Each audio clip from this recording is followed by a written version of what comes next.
Robert Bud Dwyer was the 30th state treasurer for the Commonwealth of Pennsylvania and served from January 20th, 1981 to January 22nd, 1987. In 1986, he was found guilty on 11 counts of conspiracy, mail fraud, perjury, and interstate transportation in aid of racketeering. From trial, throughout his conviction, he maintained his innocence. He was scheduled to be sentenced on January 23, 1987.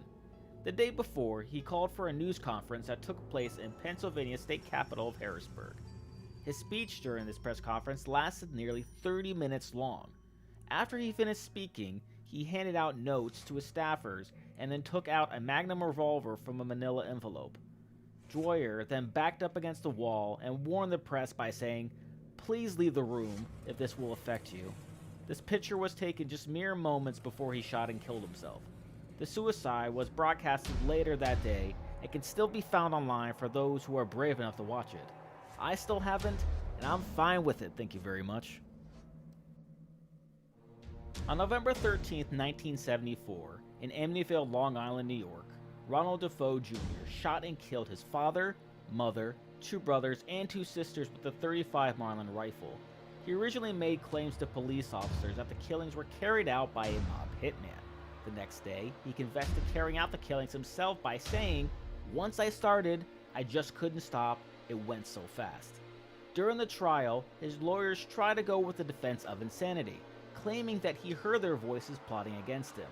Psychiatrist for the prosecution, Dr. Harold Zolan, stated that Defoe had antisocial personality disorder and was well aware of his actions at the time of the murder. On December 4th, Ronald Defoe Jr. was sentenced to 6 sentences of 25 years to life.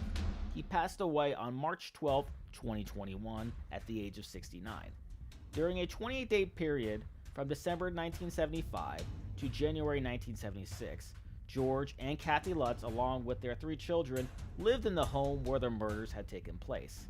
They left the house after claiming to be terrorized by evil spirits and demons that still inhabit the home. This is the picture of that home. I don't know whether or not if it is haunted, but I have no interest in finding out anytime soon.